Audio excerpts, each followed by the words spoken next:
if you're joining us from the west coast of North America. Of course, a good afternoon if you're joining us from Montreal, Toronto, the Eastern Standard Time Zone. If you're joining us from Israel or from continental Europe, a good evening or a good late afternoon to you. Thank you so much for being with us at the second event of the 2021-22 academic year, organized here under the auspices of the Azrieli Institute of Israel Studies at Concordia University. My name is Professor Csaba Nikolényi. I'm the director of the Azrieli Institute, also professor of political science. And it truly is my honor to bring to you two very special colleagues and speakers, the best of the minds that Israel and specifically Tel Aviv University offers in the areas of sustainability and agricultural research. Sustainability and agriculture is the particular theme of the month of our activities at the Azrieli Institute. We already had an event last week, and throughout the month, our undergraduate students are building and promoting a very important educational campaign, disseminating some of the important cutting-edge results of Israeli research in these areas. And here specifically, I would like to mention the important work of Laila Rudi and Lisa Komlos, who are leading this effort in this particular research area. This important conversation would not have happened had it not been for the very able and ready collaboration provided to us and shared with us by the Canadian Friends of Tel Aviv University, the Montreal chapter in particular, led by Sharon Frankel, who is here with us, and his right-hand, left-hand person, Virginia Champeau. So thank you very much, Virginie, and thank you so much, Sharon, as well as all your other team members, Heather in particular, for bringing Colin and Ram to our screen and to our activities. And without further ado, ladies and gentlemen, friends, I would like to introduce to you the two very special guests who will be telling us about what's new and what's keeping Israeli agriculture and sustainability research happening at the present moment. Our first speaker is going to be Professor Colin Price. Colin is the head of the Department of Environmental Studies at Tel Aviv University. He's also a world-renowned atmospheric physicist who specializes in the Earth's weather and climate, with particular focus on thunderstorms, climate change, and other natural hazards. Professor Price is also head of Tel Aviv University's Nano-satellite Center and was recently appointed to be the head of Tel Aviv University's brand new Climate Action Change Center, which was inaugurated in June of this year. So kol hakavod, congratulations, Colin, and we wish you best of luck in spearheading and leading this new important venture that no doubt will blossom and prosper under your leadership. Our second speaker in this conversation is going to be Dr. Ram Fishman. Ram's research is concerned with the broader issues of sustainable development, with particular emphasis on water scarcity and climate change in developing countries, but also global food security and sustainable agriculture. Ram's research has a strong empirical field component, and it's taking place in multiple geographical locations in Africa and also in South Asia. Ram also directs the Nitzan laboratory, which helps Israeli technologies in precision agriculture and water treatments to be technically and economically adapted to the requirements of low-income populations in developing countries. Ladies and gentlemen, we agreed that to start off the conversation, our speakers, first Colin, then Ram, would introduce us to their respective works, and then we would have a triangular conversations amongst us for about 30 to 35 minutes. And then, of course, as always, the floor will be open for your questions to be entertained. So let me turn the microphone over to Colin first. So good evening or good morning to you all, and thank you for that nice introduction, and thank you for inviting us to come and speak today. I apologize for the quality of my camera, but I'm up north actually today with family vacation. We don't have too much light in this room, but I hope you can still hear me fairly well. So I'll speak more on the sustainability aspects, although also touch on agriculture. As you heard, I'm the head of the Environmental Studies department. And this is basically an interdisciplinary, multidisciplinary department, which is bringing students from all different fields, from the humanities, from social sciences, from engineering, from life sciences, public health, bringing them all together after their first degree to work together, to study together, to try to tackle issues related to sustainability, both in Israel and around the globe. And one of the new advances or the new developments at Tel Aviv University and in Israel in generally is the focus on climate change. And I think this is around the globe. In Canada, we've been seeing the heat waves in the western part of Canada and the fires associated with that, the floods in Europe and other places. I think it's now so obvious that the climate is changing and that we have a crisis of climate change. And the recent report of the United Nations, IPCC, makes it very obvious that we have a major problem. We are the cause of the problem, but we're also therefore a possible solution to solving this problem. And we have quite a few opportunities here. And the new Climate Action Center at Tel Aviv University was actually formed in that light to look for solutions. I've been doing research for 30 plus years on climate change, on the science of climate change. And I can do another 30 years of research, but basically the only thing that will change is that I'll be a lot more certain of really how bad it's going to get, how hot it's going to get, how severe the storms are going to get, sea level rise. And therefore, the scientists today are starting to make a switch that although we should keep on doing the research, basic research, we also now have to start thinking of how we're going to solve this problem. This is maybe the biggest problem facing humanity, climate change, and there are solutions. So actually, although the pictures and the forecasts are all very pessimistic, we have the technologies today to solve the problems, whether it's related both to energy, transportation, and food and agriculture. We still have a long way to go, but we have technologies which can be used today. A lot of the decisions and the advances have to actually come from regulation, from government decisions to make that switch. And this climate center is trying to be part of this to try to figure out, again, in a multidisciplinary, interdisciplinary framework, how we can influence the leaders, both in Israel and globally, on making these changes.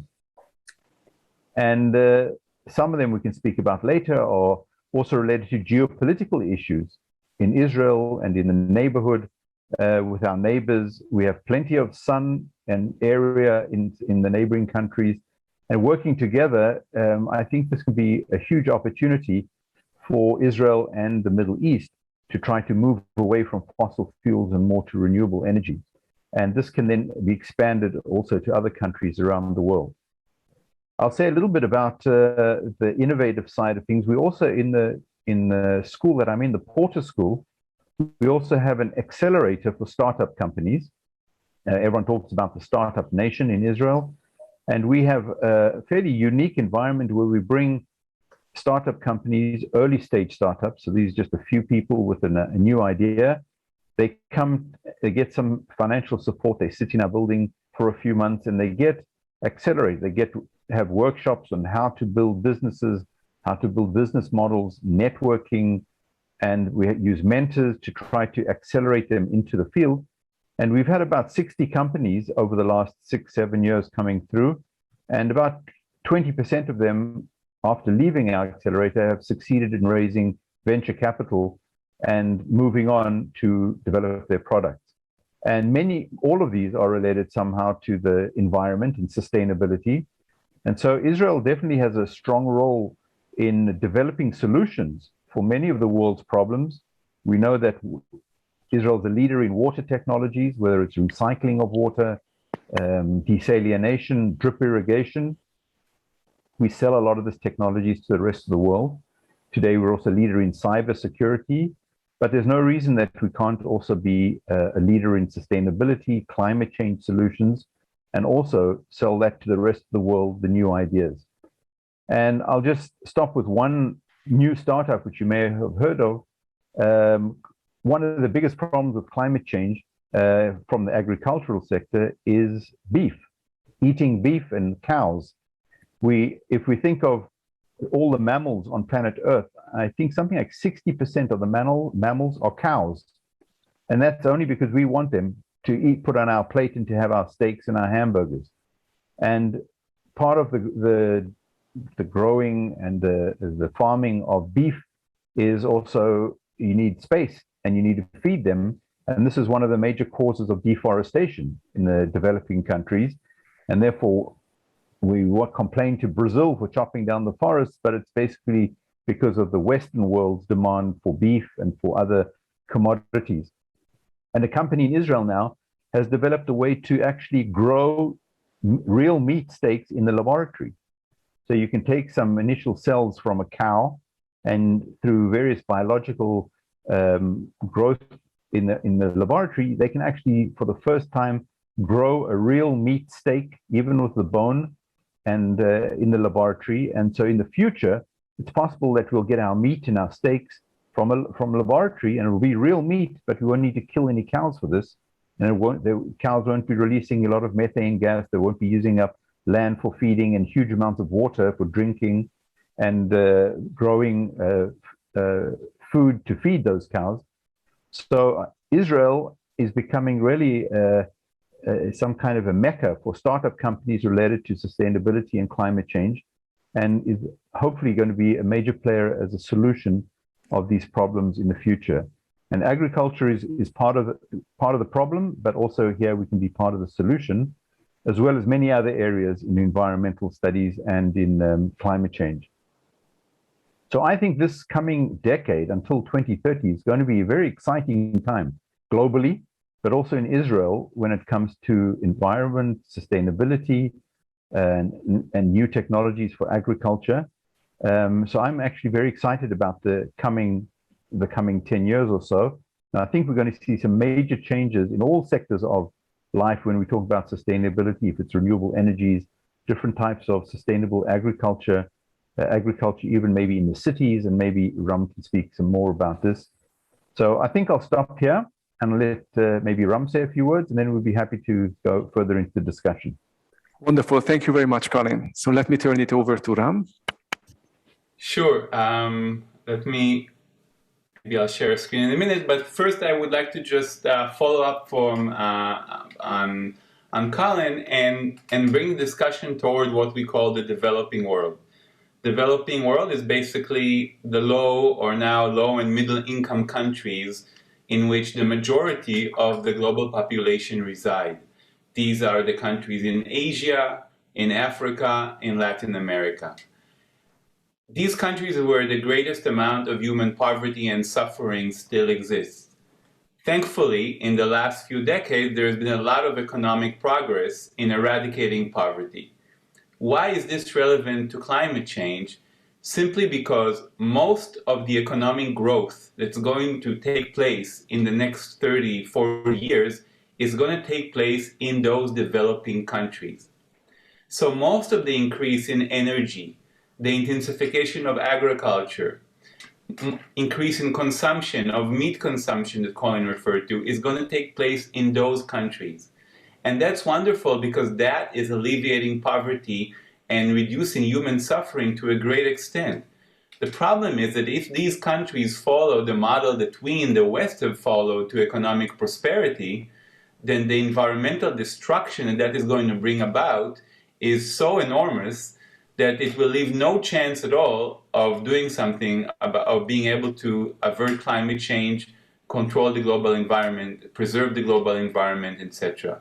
And that is why the real arena where the climate change and other environmental issues are going to be decided on a global scale are in developing countries. Now, this is where Israel comes in as a very powerful potential player in the global picture, because Israel has a unique ability to help developing countries find ways of achieving prosperity while preserving their environment. And that is why, and I hope you can see this, is this visible? Yes.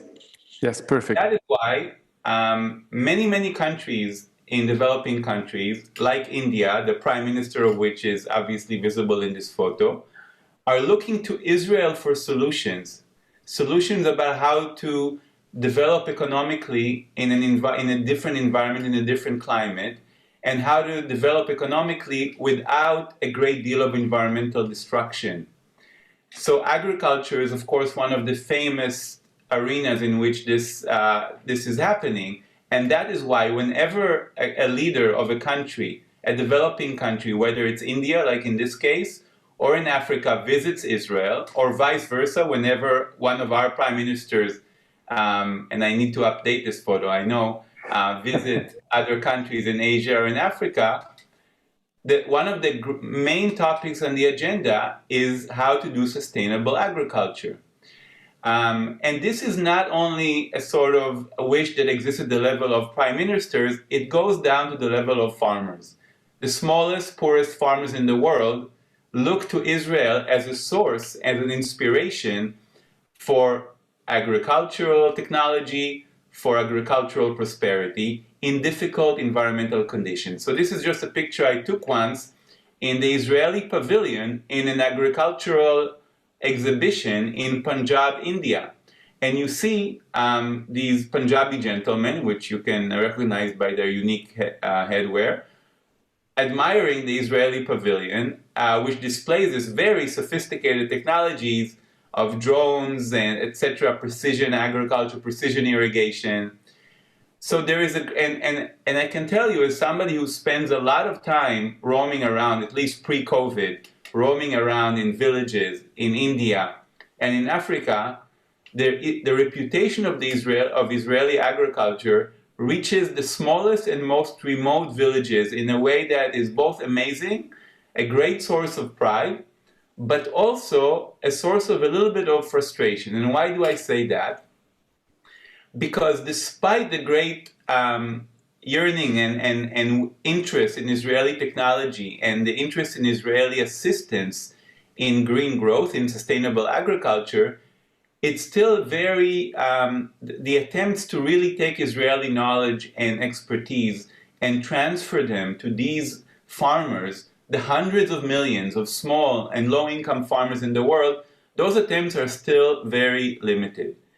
If on one hand we have the Israeli ag tech and know-how, and on the other hand we have the smallholder farmers of the world in India and Africa, the gap between these two worlds is enormous. Mm-hmm. Israeli innovators do not really understand and are not able to really understand the circumstances in which these smallholders farmers live.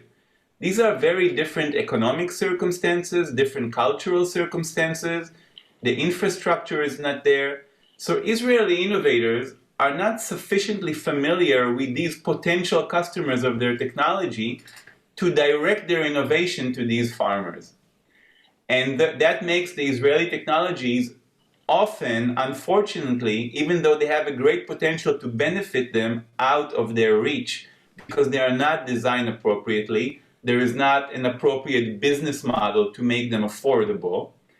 And that gap is where we come in and see it as our own, as our mission in the Nitzan Lab in Tel Aviv University to bridge this gap. So our program tries to bridge the gap between these two worlds of the Israeli ag tech innovation ecosystem and the smallholder farmers of the world. How do we do it? We do it with the help of the greatest asset that we have in Israel, which is not money, but it's the human resources, and particularly our students. We recruit our students as part of their studies to play this role. We ask them to go and spend months in the field in Africa, in Asia. And right now, as we speak, we have, despite COVID, which did not allow us to work in India this year, we have about 10 students in Tanzania and Kenya working with Israeli technologies around water and agriculture. And we use these students as part of their studies to be in the field and become the ambassadors, if you will, between these two worlds. They take the Israeli companies' technologies, they test them in the field, they demonstrate them, they work with farmers to understand whether farmers are able to use it, whether they are using it properly, and whatever prevents them from benefiting and realizing the potential of these technologies. And they do all this very scientifically. They measure, evaluate, they write reports, and this helps these companies actually enter into these markets. This is something which is not just good for the world. I believe that is the only way to save Israeli agriculture in the long run. Israeli agriculture is not something that only grows food. It grows ideas, it grows technologies, it grows innovations. And it is those innovations and technologies that can help the world feed itself sustainably.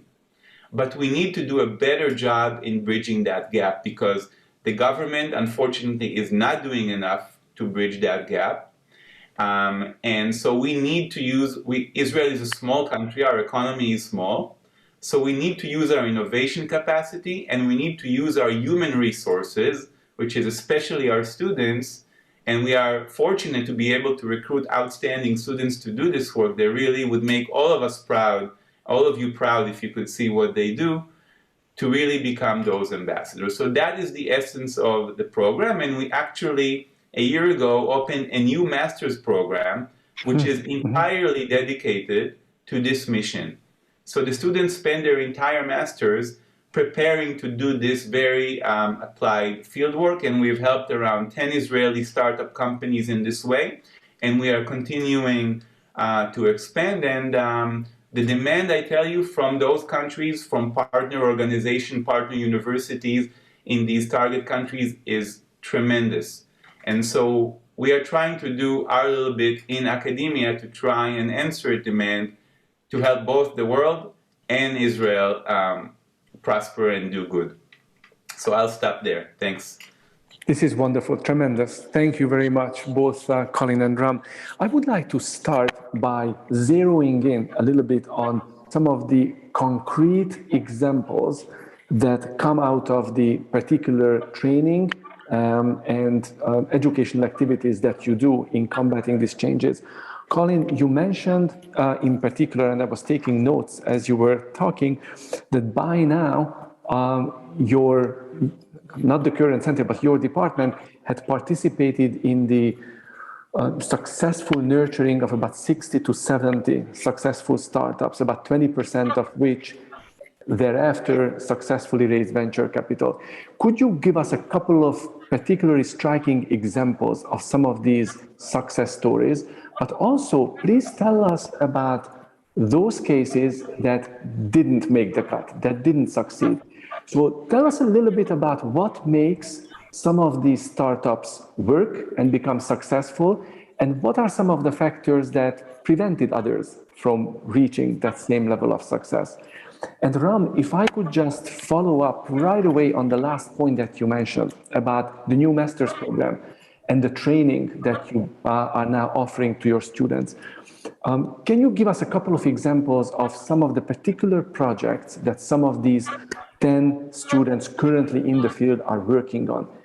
And given the fact that this is a new area, the area of connecting the Israeli ecosystem together with the local conditions on the ground, how do you, as the teacher, as the professor, how do you get the knowledge to train the students whose primary mission is to precisely gather the knowledge that's important to build that bridge between the two parts?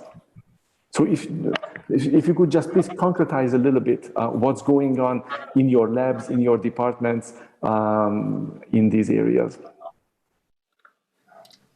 Okay, so I'll start about the accelerator, which is called Capsula Tau, Capsula-TAU. And so to give you, it's always difficult to know who's going to succeed and who's not going to succeed. Normally it's about 10%. So we have a success rate of 20%, maybe because the initial choice, what we do is we advertise a proposal, a call for startup companies. And out of maybe 100 requests, we only accept 5 or 6 of them each round.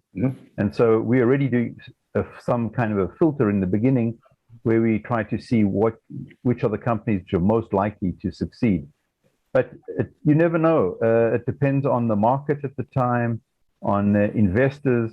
Obviously, the ones that succeed are people who are at the right place at the right time, and the investors think that they can make a profit out of them. So some of the recent companies which have succeeded is one of them is a new type of plastic.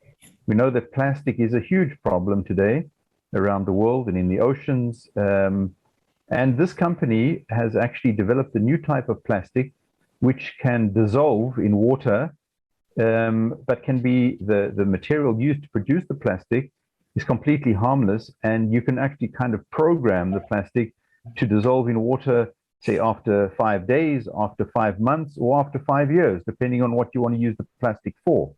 And once it dissolves in the water, you can actually drink the solution and it has no harm to you. It's completely biodegradable and has the same strength, if not stronger, than regular plastic. So they've actually been invested in, and this was one of our very recent startup companies. So this is hopefully be one way of solving the problem of plastic around the world. We still need to use plastic, but we can make it out of different components, biodegradable components. And so this is one of the startup companies that succeeded. We have quite a few which are related to the smart mobility field. This is what we originally started in. So the whole area of batteries for electric cars, making batteries safer for electric cars, because you know these lithium batteries often explode when they overheat. They've caused fires with cell phones, on airplanes even. And so both the hardware and software to warn when there's a risk from these batteries, that company was also invested in. Another company is to do with actually managing the garbage trucks in Tel Aviv so that you have a very efficient pickup of garbage and the disposal of the garbage, and you have the exact optimal amount of garbage trucks in every neighborhood at every day to pick up the garbage, to optimize the traveling time and the use of each garbage truck. We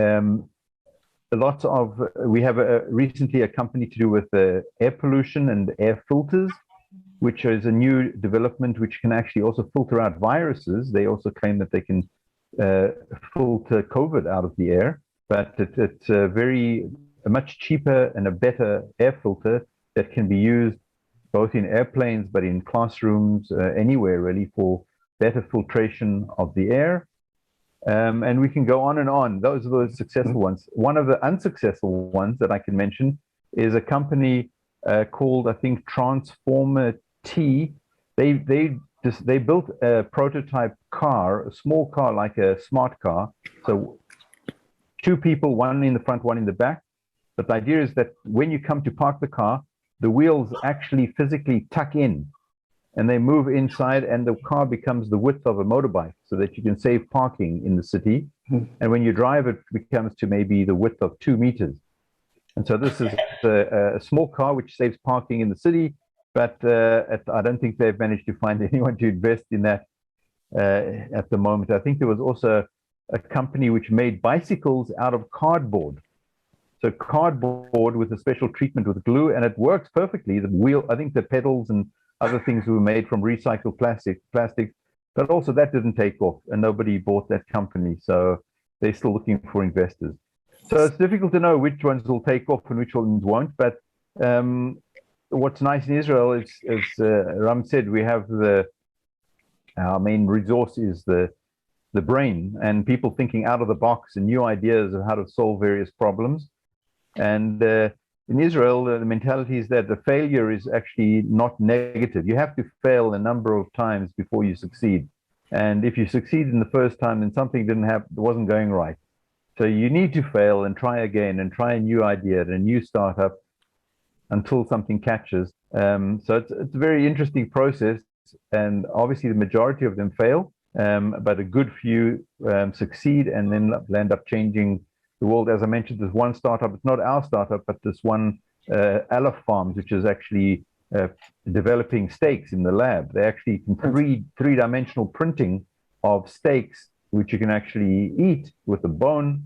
And just in the last few months, they made their first printing of the steak, So this is an Israeli startup. Can't claim to fame. It's not our startup, but still amazing idea, and it works. And they may change the whole beef market in the future. So I'll stop there. Ram, if you permit me, let me just intervene and ask a follow-up, because there is a very interesting connection with Colin's first point or first example with something that happened to our Concordia field school in Israel a couple of years ago, the last one that we had before COVID. So one of the places that we visited with the students is Kibbutz Hatzerim, which is of course very important in the history of drip irrigation technology in Israel. And one of our students asked the question, what happens with all the plastic that's used in the soil, in the ground, to actually get the water to the roots of the plants? So now that you mentioned this self-dissolvable new plastic, Colin, I'm naturally driven to ask the question, are you aware of any discussions or projects to perhaps put this to application in drip irrigation? Could that be a way to remove the plastic tubes that currently Israel and other countries that are borrowing the Israeli technology use? I'm not sure specifically on that topic. I know that they have a lot of interested parties for using their product, and they're still working in a laboratory somewhere in Tel Aviv, so they're still trying to scale up.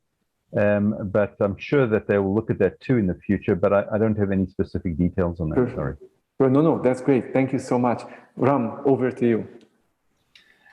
So it is true that having academia work with industry is an unusual model, and I think both what Colin is doing and we're doing in our program, working with the Israeli startups, is a little bit unusual, but I think it's driven by a sense of mission that and our desire to really help Israeli innovation reach its impact. I actually think that it's very fruitful. I mean, you may wonder, why should academia help private commercial companies make money? Well, the reason is twofold. First of all, from a global perspective, if a company that has a good product can sell it to people who can benefit from it, then that is usually a transaction that helps both sides. And so getting more technologies to the poor of the world to be able to prosper in an environmentally sustainable way through technology adoption, that's a wonderful mission, and market transactions are helpful in carrying it out. The market can help, industry can help. As an Israeli, I would also say that beyond just the general global or academic vision, I want to help Israel, and I'm sure Colin shares that passion, to help Israeli companies be at the forefront of these efforts. Still, it is a little bit unusual, a program like ours, and I wanted to just show you, you asked about a specific field experience. So this is a picture I got today from some of our students in Tanzania. Wonderful. Mm-hmm. And what you see them doing is actually they are teaching local women to make use of a technology developed by an Israeli startup called Lishtot. I don't know if you can see it, but the lady in the center is holding a cup of water, and next to it she's holding a very small device that's almost the size of like a disc-on key. And what that device is the product of this Israeli startup called Lishtot, and it can actually give an indication of the safety of this water for drinking. Now, in sub-Saharan Africa, millions and millions of children die every year from the consumption of polluted water that's unsafe for drinking. And this is a very low-cost device that can create a transformation in the space, suddenly allowing people to know whether the water is safe or not. So the project we have in the field right now involves our students trying to teach local women to use it in order to be water ambassadors in their villages and communities to help them measure the water quality. Now, whether this will work or not, I can't tell yet. We don't know. Our students are there. They are measuring and evaluating whether the technology is successful and used properly. But it's just an example of an experience. Now, you asked how are we able to instruct our students in things that we ourselves do not know, and I think you hit exactly the most essential point of this program. When we admit students to this program, we tell them this is not a typical academic program where you'll get something to read and then you'll sit at home and read it and solve a problem set and submit it, a problem set to which we know all the answers, and you'll submit it and we'll grade it. If you want that kind of a program, this is not the right program for you. This program is for students who want to come in as partners, to work with us and not just to learn from us, because to work with us on projects and on problems to which we do not have answers or solutions. So all we can offer you is to come with us on a journey of trying things out and learning from this experience. It's not going to be easy. There are going to be a lot of bumps in the road ahead. It's not going to be this organized experience, usual academic experience. But in the process, you are going to learn a lot of real life lessons. You are going to get the experience of an entrepreneur who starts something and is not sure whether it will succeed or not. And you'll have to work your way through failures. We are not going to be there for you to solve every problem. We are just going to go on this journey with you. And what we can offer is our experience and the right method of analysis, the right method of investigation. But we do not know the answers to that. And some students find that very exciting and rewarding because they want to get out of the classroom and do something in the real world. For some students, it's hard, I admit. So we are seeing that for some students, it's an amazing life-changing experience. And for some, it's a little bit too hard. And we are actually always looking for strong candidates. By the way, this is an international program. It's not only for Israeli, it's an English-speaking program. And there are students in the program from Israel, but also from India and Africa and the US and Europe. And we are always looking for more students. So maybe some of your graduates can also check it out. Absolutely. But this is what project-based learning is about. And Colin, I know in the Porter School also has a project-based learning program. So, you know, that's the nature of this kind of learning. Thank you very much. Thank you. Absolutely. I know that a number of our students would be very interested in exploring this. So I look forward to staying in touch with both of you after this session and maybe getting information that we can share on our campus with our students.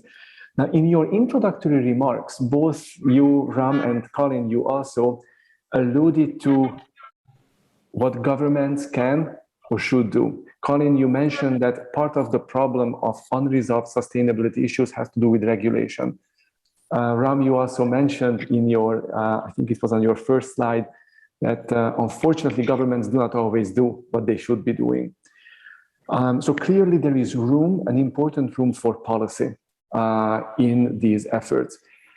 How do you factor that in your training? How do you prepare your startups? How do you prepare your students? How do you yourself as researchers engage with questions that have to do with administration, regulation, and policy? And if you could just mention maybe some of the successful or some of the perhaps challenging examples that regulation and government or the political space presented your students or your success or your startups with, that would be fantastic. So broadly speaking, politics, regulation, government.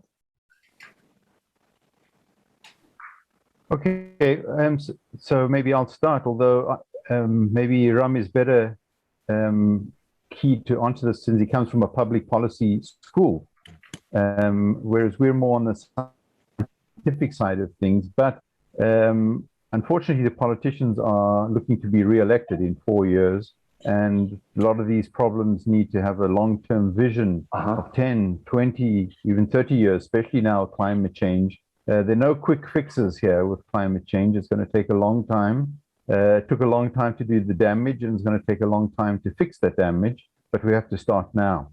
And I think the way in what we're trying to do also with this new climate center is trying to show the policymakers, the regulators, that there's an opportunity here and try to wrap it as a win-win opportunity, especially for Israel, again, with the technologies energy, water, agriculture, we can actually benefit from developing new technologies, selling these technologies to the rest of the world. But obviously, if we solve problems with climate change, we're going to clean the air, we're going to clean the water, there's going to be less people dying from air pollution. And in our neighborhood of the world, if we can move away from fossil fuels and from oil, we can just imagine what will happen to the geopolitics of the Middle East if we don't have to rely on oil anymore.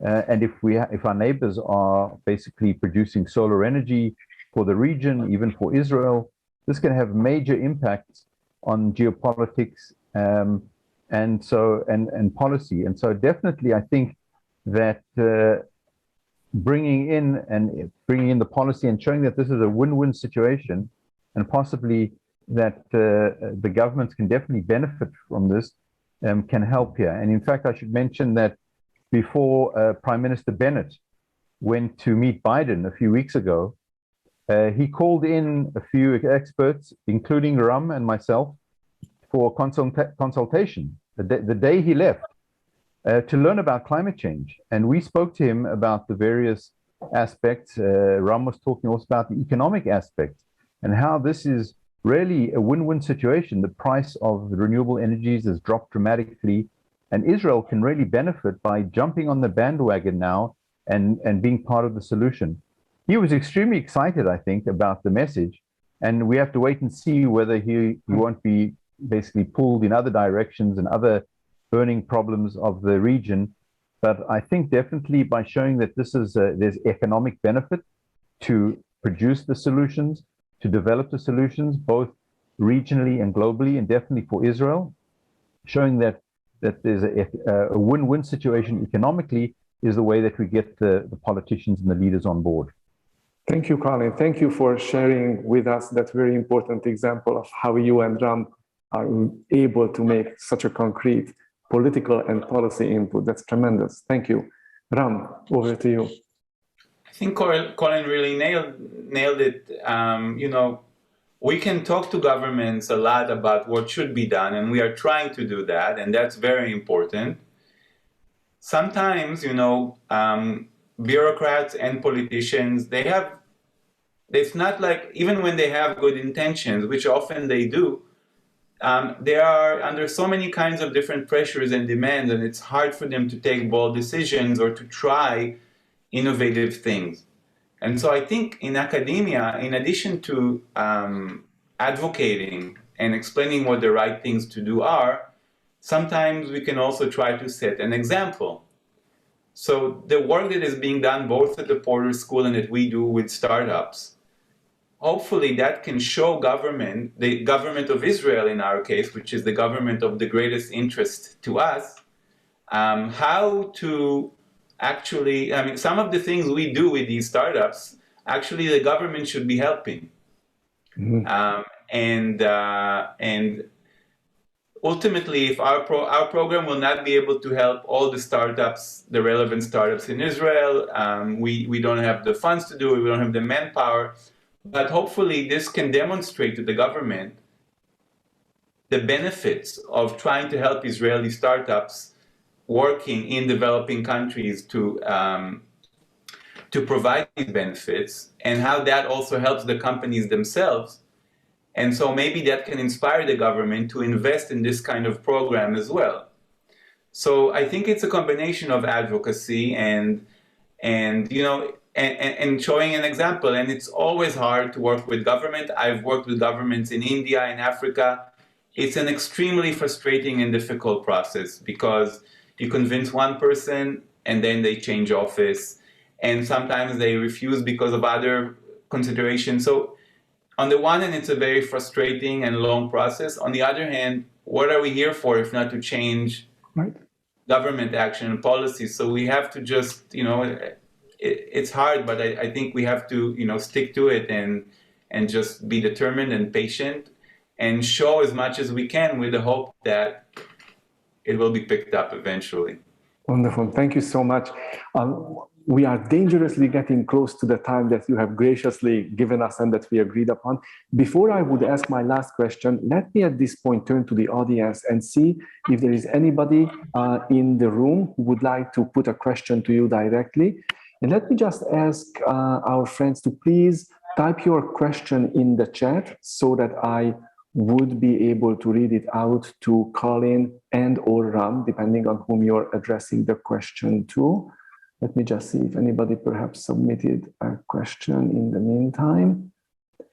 And perhaps while you're thinking about a question, I am going to ask my question right now that would give members of the audience more time to think. You talked about then collaboration or attempts at collaboration with governments. What about collaboration with other programs, similar programs around the world? Are there comparable projects in the United States, in Europe, in Canada, that you work with, that you would like to work with? What's the state and what's the nature of sharing your vision, your knowledge internationally with other academics and with other students?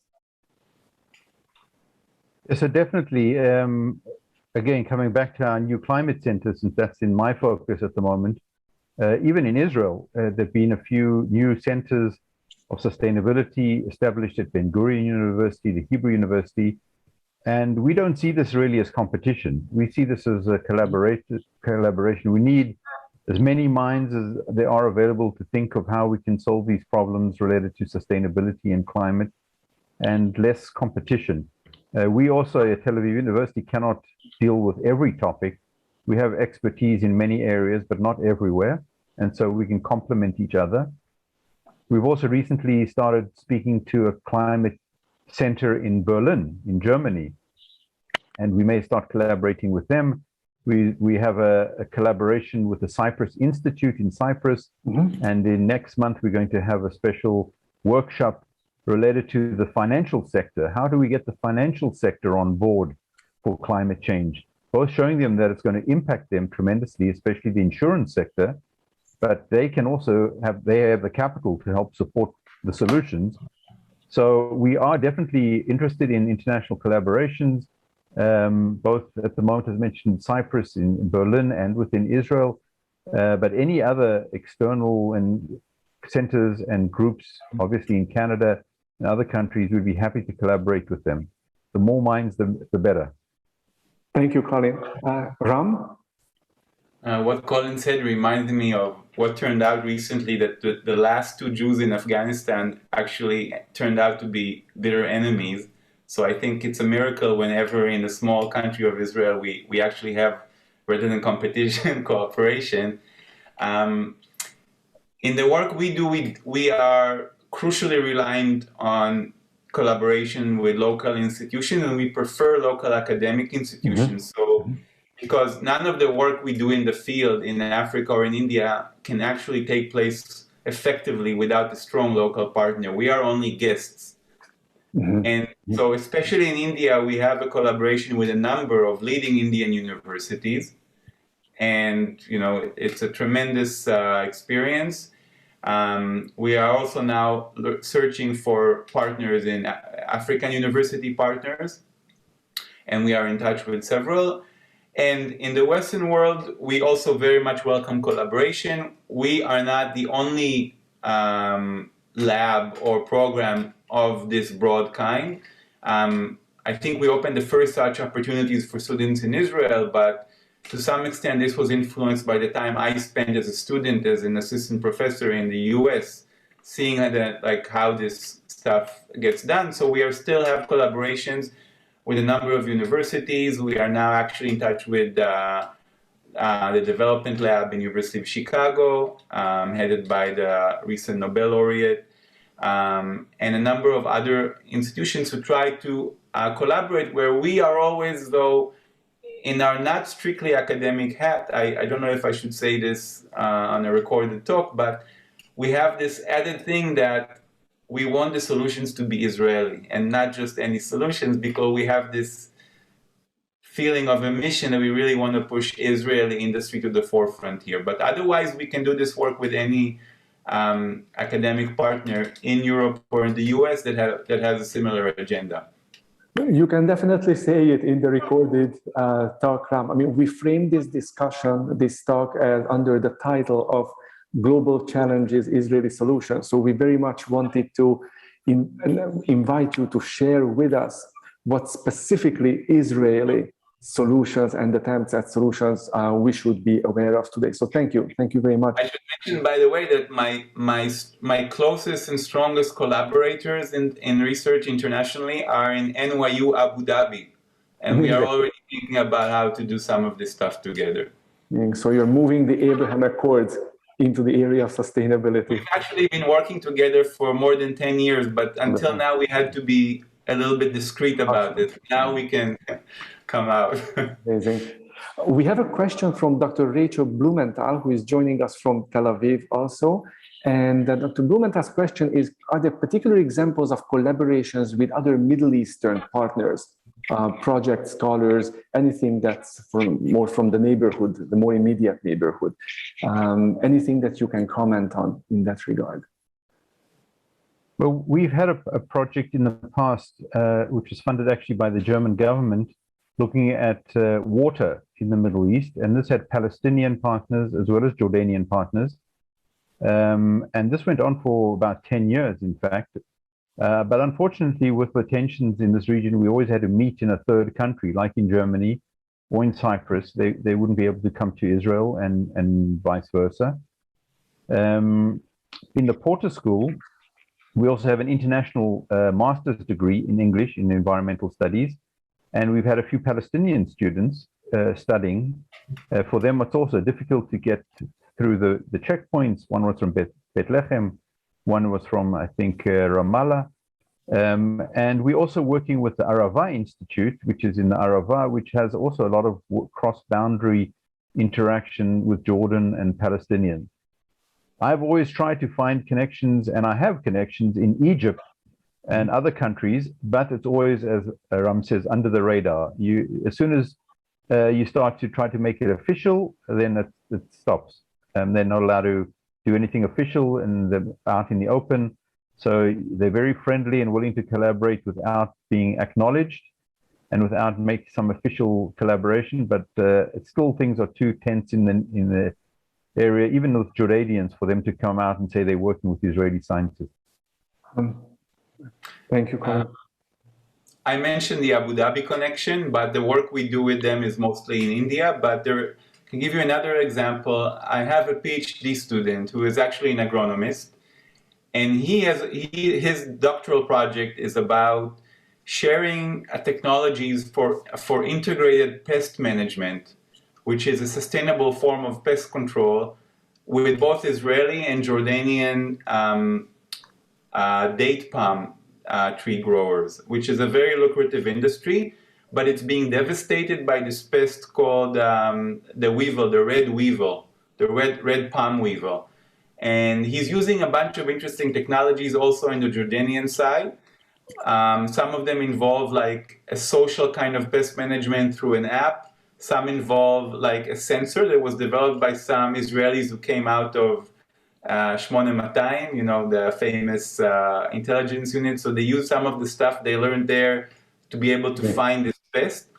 And he's trying to find ways of diffusing those technologies with Jordanian farmers, because that will benefit not just the Jordanian farmers, but also the Israeli growers, because you know what, this pest doesn't know where the border is.